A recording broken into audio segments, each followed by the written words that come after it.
Hello बच्चों, स्वागत है आप सभी का आपके अपने यूट्यूब चैनल कैम गुरु अकेडमी में। तो पिछली क्लास में अपने जो है यहाँ तक किया था अवसादी चट्टानें या पर्वत चट्टानों तक। अब अगर अपने आगे करते हैं, पर्वत चट्टानों में दो उदाहरण इसने दे रखे हैं। एक तो है लाइमस्टोन यानी चूना पत्थर और दूसरा है सैंडस्टोन यानी बालू पत्थर। तो चूना पत्थर के बारे में बताएं तो ये जो है अवसादी चट्टान है, क्या उदाहरण की है अवसादी चट्टान का है। और इसकी चट्टानें बड़ी किसकी होती है ये ध्यान रखना बच्चों। चट्टानें जो होती है वो सीप, घोंघा, मूंगा और पौधों से बनी होती है। इसके अलावा खनिजों के मिश्रित होने के कारण इसका रंग क्या हो जाता है, सफेद से लेकर भूरे और दूसरे तक होता है। मतलब उसके अंदर कौन सा खनिज है उसके हिसाब से ये अलग अलग रंगों में पाई जाती है। जैसे सफेद हो गया, भूरा हो गया, दूसर या काले रंग में भी ये होती है। और इसमें कैल्शियम कार्बोनेट की मात्रा जो होती है वो कितनी होती है, 40 से 98%। जिसमें जितना ज़्यादा कैल्शियम कार्बोनेट होगा उसका रंग उतना ही ज़्यादा क्या होगा, सफ़ेद होगा। और इसीलिए ध्यान रखना कि नमक अम्ल यानी जो HCl जो होता है उसके साथ अभिक्रिया करके ये क्या बनाती है, कार्बन डाई ऑक्साइड बनाती है। HCl के साथ अभिक्रिया करके देखो कैसे बनाती है। अगर अपने बात करें इसमें तो जैसे ये हो गया इस तरह से, कार्बन डाइऑक्साइड जो है CaCO3 हो गया ये, इसकी अभिक्रिया करानी किसके साथ, HCl के साथ। तो क्या बनेगा देखना बच्चों, एक तो बनेगा यहाँ पर CaCl2, एक बनेगा H2O और साथ में बनेगा यहाँ पर ये कार्बन डाई ऑक्साइड। ये तीन कैसे बनेंगी, इसके दो अणु लिए जाएंगे। तो इस तरह से जो इसका क्या होगा, निर्माण होता है। नेक्स्ट अगर अपने देखें यहाँ पे तो आता है अपने बालू पत्थर। तो बालू पत्थर जो होता है वो किससे बनता है, बालू से। बालू यानी रेत, उससे बनता है। और इसमें मुख्य रूप से कौन से खनिज होते हैं, क्वार्ट्ज खनिज, सिलिका, लोहा, ऑक्साइड और चूने से संयोजित होते हैं। मतलब बालू पत्थर के अगर पूछे जाए मुख्य घटक कौन कौन से हैं तो क्वार्ट्ज हो गया, सिलिका, लोहा, ऑक्साइड और चूना। और इन चट्टानों की सतह क्या होती है बच्चों, खुरदरी होती है। ये आप इस तरह से देखना बच्चों की जैसे वो पत्थर आते हैं ना जिससे पत्थर की अपने चौगाठ वगैरह बनती है, जो एक तो लोहे की होती है एक दूसरी पत्थर की होती है। तो पत्थर वाली जो इससे बनती है। इसी तरह जैसे कई जो है, अब अगर आप जाओगे साउथ राजस्थान, मतलब नीचे साउथ की तरफ राजस्थान में, तो वहाँ पर कई घरों में जो छतें होती है वो इसी पत्थर की लगी होती है। और इसका रंग जो है वो काला, पीला, गुलाबी, धूसर और लाल में मिलता है। ये चट्टानें क्या होती है, स्तरित होती है, क्योंकि अवसादी चट्टानें हैं तो स्तरित मतलब परतों के रूप में होंगे। और इनकी मोटाई क्या होती है, सेंटीमीटर से मीटर तक। अगला है उसके अंदर रूपांतरित चट्टानें। अब रूपांतरित चट्टानें वास्तव में कोई अलग टाइप की चट्टानें नहीं है, पर हुआ क्या कि जो अवसादी और आग्नेय चट्टानें थी वही भौतिक और रासायनिक परिवर्तन के कारण रूपांतरित चट्टानों में क्या हो गई, परिवर्तित हो गई। जैसे आग्नेय और अवसादी चट्टानें हैं, ये क्या हुआ कि इनके मूल रूप में रासायनिक और भौतिक परिवर्तन हुए, जिसके कारण ये चट्टानें को क्या कहते हैं, अपने रूपांतरित चट्टानें कहा जाता है। तो आग्नेय और अवसादी में रासायनिक और भौतिक परिवर्तन हुए, जिसके परिणाम स्वरूप ये रूपांतरित चट्टानों में बदल, क्योंकि इन्होंने अपना रूप बदल दिया या काया बदल ली, इसलिए क्या होगी, रूपांतरित चट्टानें। और चट्टानों में परिवर्तन कौन करता है, या तो जल करता है या दाब करता है या क्या करता है, तापमान करता है। तो करता है बच्चों ध्यान रखना, तापमान। क्वेश्चन आ सकता है कि कायांतरित चट्टानों में, कायांतरित चट्टानों को बनाने का काम किसने किया, या ये कहें कि आग्नेय और अवसादी चट्टानों को कायांतरित चट्टानों में बदलने का काम किसने किया। तो ताप, दाब और वायु के द्वारा किया गया था। ये यहाँ पर ये देखो दिया था, यहाँ पर आपने पढ़ा था, ये रहा। सॉरी, जल, ताप और दाब से। वायु तो वास्तव में उनको तोड़ने का काम करती है। इस कारण इन्हें क्या कहते हैं, जलीय, तापीय एवं दाब रूपांतरण भी कहा जाता है। उदाहरण है इसका स्लेट, संगमरमर और शिस्ट। उदाहरण क्या है बच्चों, इसका ध्यान रखना, स्लेट, संगमरमर और शिस्ट। अब रूपांतरित चट्टानें भी दो प्रकार की होती है, एक तो शल्कित और दूसरी अशल्कित। अब शल्कित और अशल्कित जो वास्तव में इनकी एक भौतिक दशा होती है। तो इन चट्टानों में, शल्कित में देखते हैं, चट्टानों में होने वाला जो चट्टानों में होने वाली इस सल्किन एक क्या है, भौतिक दशा मतलब दिखने में सी होती है ये। इसके अंतर्गत खनिज जो होते हैं वो प्लेट नुमा, जैसे प्लेटें रखी होती है बच्चों, जैसे मान लो कोई रैक होता है, इसके ऊपर प्लेटें रखते हैं, एक के ऊपर दूसरी की तीसरी की चौथी, इसी तरह बात कर रहा है कि प्लेट नुमा समांतर रूप में व्यवस्थित होते हैं। इस तरह से देखो, जैसे इसमें एक ये आ गई परत, इसके बाद इस तरह से इस तरह से इस तरह से ये प्लेट नुमा जो है वो व्यवस्थित होते हैं, इसलिए इनको क्या बोला जाता है, शल्कित या फोलिएटेड। और ये दानेदार जो होते हैं शल्कित होते हैं, इनके उदाहरण है नीश, मैग्नेटाइट और शीस्ट। अगला है अशल्कित। अशल्कित में से अलग होगा। इसमें पाए जाने वाले, अशल्कित में देखना क्या लिखा हुआ है कि इसमें पाए जाने वाले सभी खनिजों के अभिप्राय क्या होते हैं, समान विमाओं वाले होते हैं। समान मतलब एक जैसे होते हैं, उनकी लंबाई चौड़ाई और ऊंचाई। उदाहरण है इनमें डोलोमाइट, और उसके अलावा है क्वार्ट्जाइट और संगमरमर, और ये तीन जो अशल्कित चट्टानों के उदाहरण है। नेक्स्ट अगर इसमें देखें अपने विशेषताएं क्या क्या हैं, तो वो देखो भाई क्या क्या विशेषताएं हैं। पहला कि ये चट्टानें क्या होती है, कठोर होती है। क्या होती है, बहुत ज्यादा कठोर, और आग्नेय चट्टानों की भांति रवेदार होती है। रवेदार मतलब कण से बनी होती है, छोटे छोटे। और ये क्या होते हैं, शल्कित और अशल्कित दोनों प्रकार के, तो बताया दिया उसने खुद ही। और चट्टानें किस प्रकृति की होती है, क्रिस्टलीय बच्चों, ये इंपॉर्टेंट है, ध्यान रखना।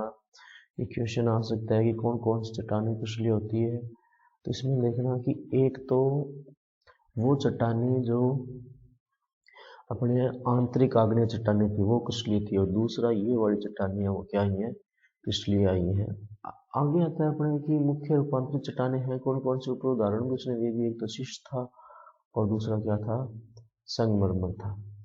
अब शिस्ट जो है वो क्या है कि इनकी उत्पत्ति आग्नेय और अवसादी चट्टानों से। मैंने शुरुआत में ही कहा था आपको कि रूपांतरित चट्टानों का निर्माण जो है वो आग्नेय और अवसादी से हुआ है, लेकिन भौतिक और रासायनिक परिवर्तन होने के कारण ये आग्नेय और अवसादी से थोड़े अलग हो गए रासायनिक या भौतिक रूप से, जिसके कारण इनको एक अलग श्रेणी में रख दिया। और ये परिवर्तन जो किया था वो किसने किया था, ताप दाब ने और जल ने, इन तीनों ने ये परिवर्तन। जल ने नहीं, यहाँ पर एक और था, जल, ये सब जल, ठीक है। अब ध्यान रखना कि दाब और ताप के प्रभाव के कारण उनके रूपांतरण होने से शिस्ट का निर्माण होता है, सिंपल सी बात है। जैसे कि फेल्सपार से जो होता है वो क्वार्ट्ज के ऊपर जो होता है माइका की परत आदि। ये चट्टानें दानेदार होती है क्योंकि इनके कण क्या होते हैं, क्रिस्टलीय। उसने ऊपर भी बता दिया कि ये जो चट्टानें हैं वो क्रिस्टलीय प्रकृति की होती है, और इन चट्टानों को तोड़ने के बाद में इनके स्तर क्या हो जाते हैं, अलग अलग, और पतले होने के कारण विद्युत जो इसको नहीं किया जा सकता। अगला है इसमें संगमरमर। अब संगमरमर का निर्माण चूना पत्थर से होता है, और इसका मुख्य खनिज कौन सा होता है, कैल्साइट। ध्यान रखना बच्चों कि संगमरमर का मुख्य खनिज पूछा जा सकता है, तो नाम क्या होता है इसका, कैल्साइट, और सूत्र क्या होता है, CaCO3। आगे है कि शुद्ध कैल्साइट चूने पत्थर से बना संगमर बिल्कुल सफेद होता है। अगर आप कभी मार्बल वाली दुकान पर गए हो तो आपको वहां पर देखने को मिलेगा कि जो संगमरमर है या जो मार्बल है वो बहुत सारी वेराइटीज में आते हैं। जो जितना सफेद होता है उसका जो प्राइस होता है, उसकी जो कीमत होती है उतनी ही ज्यादा होती है। और जिस संगमरमर में सिर्फ और सिर्फ कैल्साइट होता है उसका रंग क्या होता है, बिल्कुल सफेद होता है, ठीक है। और दूसरे खनिजों से कुछ रंग विकसित हो जाते हैं। जैसे ध्यान रखना कि नागौर जिले के मकराना और किशनगढ़ यानी अजमेर का संगमरमर जो काफी ज्यादा उत्तम माना जाता है। आपको पता होगा कि जो नागौर के मकराना का जो संगमरमर है वो ताजमहल बनाने में भी प्रयुक्त किया गया है। अगला है मृदा उत्पादक खनिज। भाई कौन कौन से ऐसे खनिज है जिनसे मृदा का निर्माण हो रहा है, तो हम क्या कह रहे हैं कि चट्टानों के विघटन से खनिजों का निर्माण होता है। मतलब चट्टानें जब टूटती है धीरे धीरे खनिज बनते हैं, और खनिज पदार्थ प्रकृति में पाए जाने वाले समांग अकार्बनिक पदार्थ है। ध्यान रखना, एक तो होते हैं कार्बनिक पदार्थ, एक होते हैं अकार्बनिक पदार्थ। ये वाले कौन से हैं, अकार्बनिक पदार्थ, जिनका रासायनिक संगठन क्या होता है, निश्चित। रासायनिक संगठन निश्चित होता है और इनकी आकृति या रूप भी होता ही ऐसे, उसका खास है नहीं इसमें। ठीक है, आगे नेक्स्ट इसमें बात करते हैं अपने, वो ये है कि निश्चित संगठन के ऐसे यौगिक जो दो या दो से अधिक तत्वों से मिलकर बने होते हैं क्या कहलाते हैं? खनिज। हाँ, ये खनिज की परिभाषा जरूर ध्यान रखना कि निश्चित संगठन के ऐसे यौगिक, मतलब संगठन उनका निश्चित होगा डिपेंडिंग कि अपने किस खनिज की बात कर रहे हैं, उनके दो या दो से अधिक तत्वों से मिलकर बने यौगिकों को क्या कहते हैं? खनिज कहते हैं। जैसे मैंने एग्जांपल लिया यहाँ पर, खनिज की बात करें तो मैंने कहा जैसे कि Fe3O4, ये लोहे का खनिज है। इसी तरह मैंने लिखा FeS2, ये पाइराइट, ये भी लोहे का खनिज है। इसी तरह मैंने लिखा PbS, ये भी क्या है? खनिज है। किसका? लेड यानी शीशे का, गलेना बोलते हैं वैसे, इसको ध्यान रखना। और एक होता है CuFeS2, कॉपर पाइराइट, ये भी खनिज है। किसका बच्चों? कॉपर का। ठीक है, तो इस तरह से अपने इसमें देख सकते हैं। नेक्स्ट आते हैं खनिज पदार्थों के गुण। तो खनिज पदार्थों के गुण में है पहला ये कि विभिन्न रंग के होते हैं, जैसे हरे, नीले, पीले आदि। ठीक है, दूसरा, खनिज पदार्थों में विभिन्न प्रकार की चमक भी होती है। एक होती है धात्विक चमक और कुछ एक होती है अधात्विक चमक। धात्विक चमक जो धातु में पाई जाती है, जैसे सोना, चांदी, लोहा वगैरह हो गया, सभी में चमक होती है। और अधात्विक चमक जो अधातु में पाई जाती है, जैसे कांच में चमक होती है, डायमंड यानी हीरे में चमक होती है, इसी तरह आयोडीन में भी क्या होती है? चमक होती है। अब खनिज पदार्थों का होता है अपना अलग अलग क्या होता है? विशेष आकार होता है। अलग अलग क्या होता है? विशेष आकार, जिसे क्या कहते हैं? रवा। ये ध्यान रखना बच्चों, प्रश्न आ सकता है यहाँ से कि रवा किसे कहते हैं। तो ध्यान रखना कि खनिज पदार्थ जितने भी होते हैं सबका एक अलग अलग आकार होता है, और इसी आकार को क्या कहते हैं? रवा। अब ये रवा क्या हो, कौन सा हो सकता है? घनाकार, चतुष्कोणीय हो सकता है, ट्राइमेट्रिक हो सकता है, मोनोक्लिनिक हो सकता है, ट्राइक्लिनिक हो सकता है, षटभुजाकार हो सकता है। अब अगला है कि खनिज पदार्थ क्या होते हैं? बहुत ज़्यादा कठोर होते हैं, जो कि सही बात हुई है। खनिज होते हैं वो बहुत ज़्यादा क्या होते हैं? कठोर। अब खनिज कुछ एक पारदर्शी होते हैं, कुछ एक अपारदर्शी और कुछ अलग पारदर्शी, ये भी गुणों में आएगा इसके। और कुछ खनिज थोड़े कम भारी होते हैं, कुछ बहुत ज़्यादा भारी होते हैं, कुछ ठीक ठाक से भारी होते हैं, बहुत ज़्यादा भी नहीं होते, बहुत कम भी नहीं होते। इनके भार का जो मापन है वो किस आधार पर किया जाता है? आपेक्षिक घनत्व के आधार पे। किस आधार पर किया जाता है बच्चों? ध्यान रखना, आपेक्षिक घनत्व के आधार पे। आगे आता है खनिजों का वर्गीकरण। अब खनिज जो है वो अलग अलग आधार पर वर्गीकृत किए गए हैं। पहला तो है उत्पत्ति के आधार पर। किस आधार पर किया गया है? उत्पत्ति के आधार पर। दूसरा है रासायनिक संगठन के आधार पर वर्गीकरण। तो इसमें अपने बात करते हैं पहले, खनिजों का वर्गीकरण हुआ है किस आधार पर? रासायनिक उत्पत्ति के आधार पर, या उनका निर्माण कैसे हुआ इस आधार पर उनका वर्गीकरण किया गया है। तो प्राथमिक खनिज देखो क्या होता है कि प्राथमिक खनिज आप आम भाषा में समझो कि जैसे आपने शुरुआत में बात की थी कि आगे आएगा, वैसे अपने चट्टानों में अपने बात भी की थी कि शुरुआत में क्या था कि पृथ्वी पे लावा था बहुत ज़्यादा, जब वो लावा ठंडा हुआ तो उससे जो चट्टानों का निर्माण हुआ। अब उस लावा के ठंडे होने से जिन पदार्थों का या खनिजों का निर्माण हुआ था उसको तो कहते हैं प्राथमिक खनिज। और प्राथमिक खनिजों पर भौतिक, रासायनिक या जैविक परिवर्तन होने से या अभिक्रिया होने से जिन खनिजों का निर्माण हुआ उनको कहते हैं द्वितीय खनिज या सेकेंडरी मिनरल्स। अब जो प्राथमिक खनिज क्योंकि शुरुआत में बन गए थे तो इनका आकार थोड़ा बड़ा होता है, और द्वितीय खनिज जो है वो भौतिक अपक्षय से या रासायनिक अपक्षय से उनका निर्माण हुआ है, इसलिए उनका आकार क्या होता है? थोड़ा छोटा होता है। तो प्राथमिक खनिज क्या होंगे कि जब खनिज पदार्थों का निर्माण चट्टानों के टूट निर्माण के समय पिघले द्रव अवस्था के ठंडा होकर ठोस अवस्था में जमने से होता है, तो जो खनिज बनते हैं ऐसे खनिजों को क्या कहते हैं? प्राथमिक खनिज। यही मैंने बताया आपको कि जब लावा ठंडा हो रहा था और चट्टानें बन रही थी उस टाइम जिन खनिजों का निर्माण हो गया वो तो है प्राथमिक खनिज। और उसके बाद में प्राथमिक खनिजों के ऊपर भौतिक या रासायनिक अभिक्रिया से या अपक्षय से जिन खनिजों का निर्माण हो उसको क्या कहते हैं? द्वितीयक खनिज।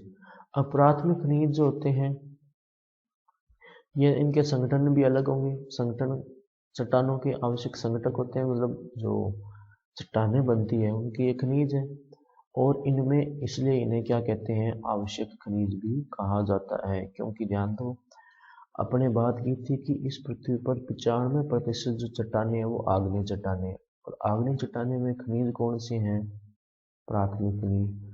तो जब तक प्राथमिक खनिज नहीं बनेंगे तो चट्टानों का निर्माण भी नहीं होगा, इसीलिए इन चट्टानों को इन खनिजों को आवश्यक खनिज भी कहते हैं। और इसका आकार बच्चों ध्यान रखना कितना होता है, 2 माइक्रोन या 0.002 मिलीमीटर।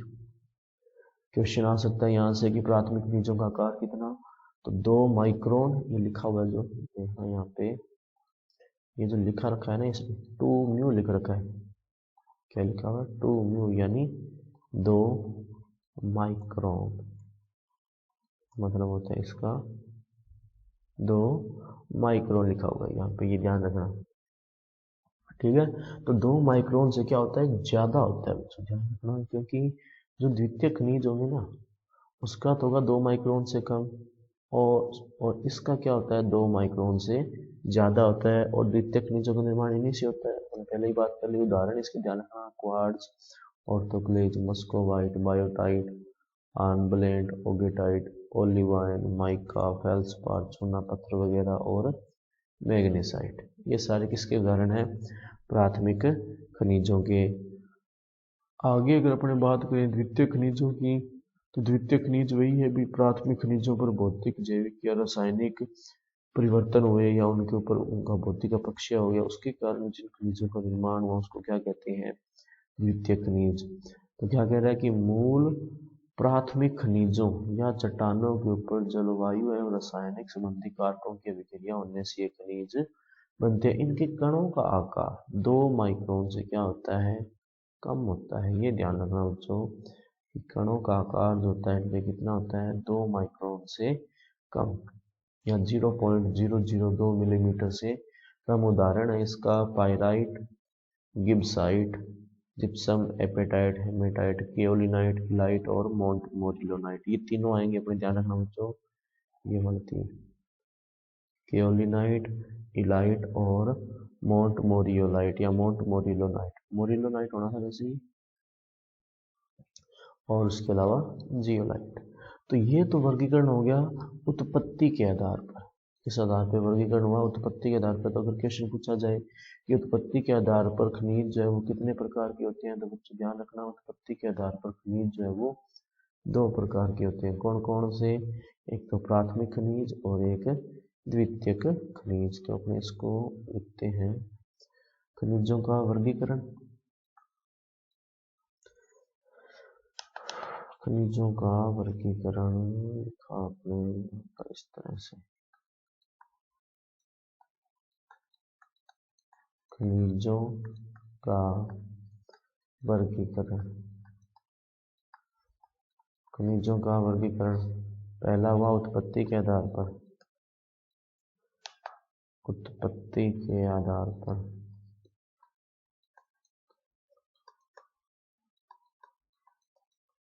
आधार पर कितने टाइप के, 2 टाइप के, एक तो प्राथमिक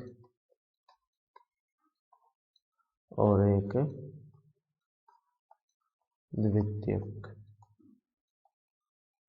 प्राथमिक, इनका आकार क्या होता है, 2 माइक्रोन से कम, 2 माइक्रोन से ज्यादा होता है इनका आकार, 2 माइक्रोन से ज्यादा, और द्वितीय का होता है 2 माइक्रोन से कम। ये हो गया, ये किस आधार पे था, उत्पत्ति के आधार पे। अगला है इसमें रासायनिक संगठन के आधार पे। अगला जो वर्गीकरण वो किस आधार पे है, रासायनिक संगठन के आधार पर। तो पहला उसमें आता है तत्व, पहला कौन सा आता है बच्चों, तत्व। भी ऐसे खनिज जो तत्वों के रूप में या शुद्ध रूप में मिलते हैं, जैसे हीरा और गंधक। तो इसमें लिखते हैं अपने वर्गीकरण में, पहला क्या हुआ, उत्पत्ति के आधार पे, और दूसरा था रासायनिक संगठन के आधार पे। रासायनिक संगठन के आधार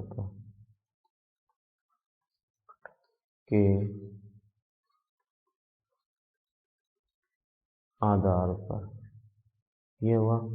तो रासायनिक संगठन के आधार पर अपने पहला आ जाता है इसमें तत्व। दूसरा इसमें ऑक्साइड आएगा। देखो बच्चों क्या आएगा, ऑक्साइड। इसमें ऐसे तत्वों के खनिजों के उदाहरण आएंगे जो ऑक्साइड के रूप में पाए जाते हैं, जैसे क्वार्ट्ज हो गया, हेमेटाइट हो गया, मैग्नेटाइट हो गया, लाइमोनाइट हो गया। तो दूसरा क्या आएगा इसमें, ऑक्साइड। दूसरा आ गया इसमें ऑक्साइड। तीसरा इसमें कार्बोनेट होगा। देखो इसमें तीसरा क्या है, कार्बोनेट। ये रहा कार्बोनेट। इसके अंदर है कैल्साइड। ध्यान देना, अभी अभी थोड़ी देर पहले आया था कैल्शियम, जो अपने चट्टान थी यहाँ पर जिसका खनिज था कैल्साइट, और मैंने आपको यहाँ पर बताया था कि इसको अंडरलाइन कर लेना, जिसमें कैल्साइड जितना ज़्यादा होता है वो उतना ही ज़्यादा क्या होता है, सफ़ेद होता है रंग में। ये देखो ये रहा संगमरमर। संगमरमर का खनिज था कैल्साइट, तो ये यहाँ पर ये रहा, यही यहाँ पर आ गया। देखो संगमरमर कैल्साइड जो इसका सूत्र क्या है, CaCO3, यानी CO3 को बोलते हैं कार्बोनेट। और यहाँ पर आप देखो कि कार्बोनेट वर्ग के अंदर उसका उदाहरण आ रहा है जिसका कैल्साइड। इसी तरह डोलोमाइट। डोलोमाइट का सूत्र बच्चों ध्यान रखना ये होता है CaMgCO3। डोलोमाइट का सूत्र होता है, ये अपने आगे आएगा क्योंकि बुक में दे रखा है तो मैं बता रहा हूँ आपको। CaMg, इसको 1 सेकेंड यहाँ लिखते हैं अपन, CaMgCO3 की ट्वाइस। ये पढ़ा नहीं यहाँ पे, इसको कहाँ लिखे, यहाँ लिख देते हैं चलो। इसका सूत्र होता है CaMgCO3 की ट्वाइस। ये डोलोमाइट का सूत्र होता है बच्चों, ध्यान रखना, आगे आएगा अपने ये। और नेक्स्ट इसमें आता है फेल्सपार वर्ग। तो फेल्सपार में फिर दो आ गए, एक ऑर्थोक्लेंज और एक पेंजियोक्लेज। ये लिखते हैं अपने कार्बोनेट। कार्बोनेट के बाद में ये आ गया अपने कार्बोनेट।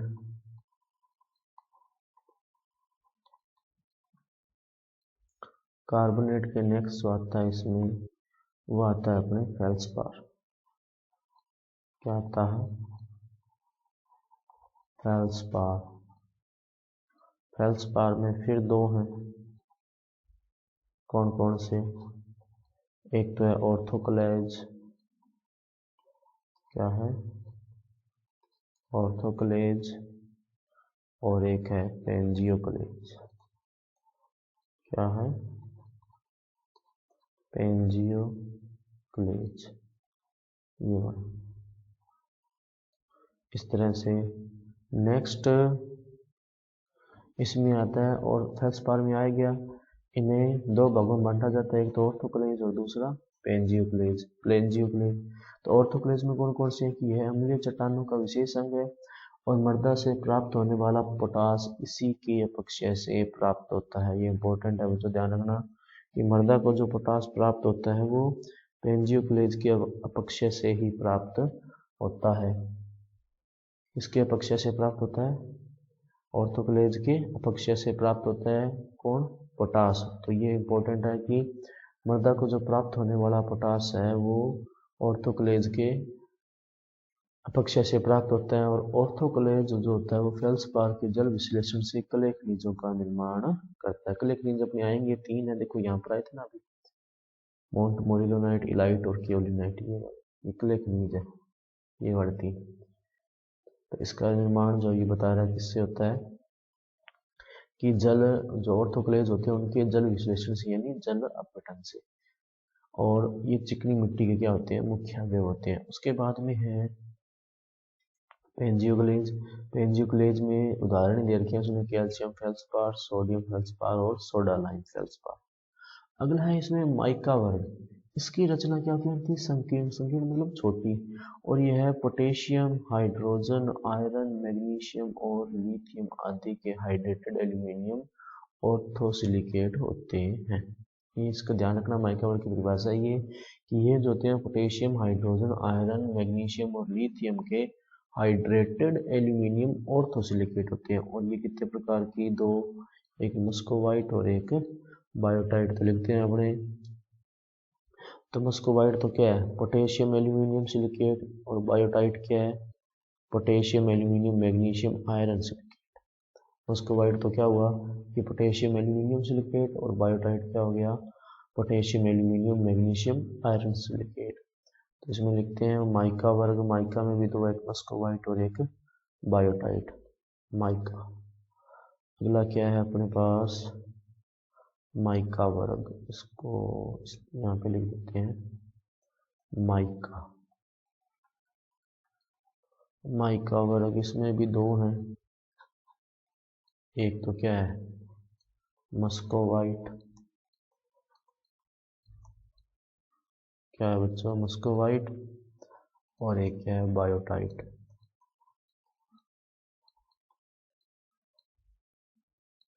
क्या हो गया, मस्कोवाइट और बायोटाइट। आगे उसमें दो और है, एक तो होता है एपेटाइट वर्ग, एक होता है हार्नब्लेड वर्ग। एपेटाइट क्या होता है, ये क्या होता है, क्रिस्टलीय कैल्शियम फास्फेट। क्रिस्टलीय क्या होता है, कैल्शियम फास्फेट, और मृदा में फास्फेट का मुख्य स्रोत है। तो क्वेश्चन अगर आए कि मृदा फास्फेट का मुख्य स्रोत क्या है, एपेटाइट। और लास्ट में हार्नब्लेड, इसके अंतर्गत क्या आता है कि aluminium silicate, calcium silicate, magnesium silicate, iron silicate आदि।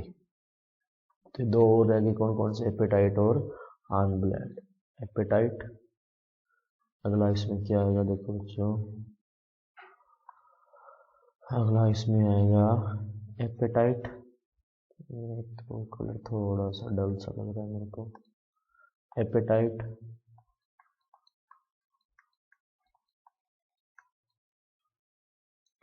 और सबसे लास्ट में आता है हार्नब्लेड।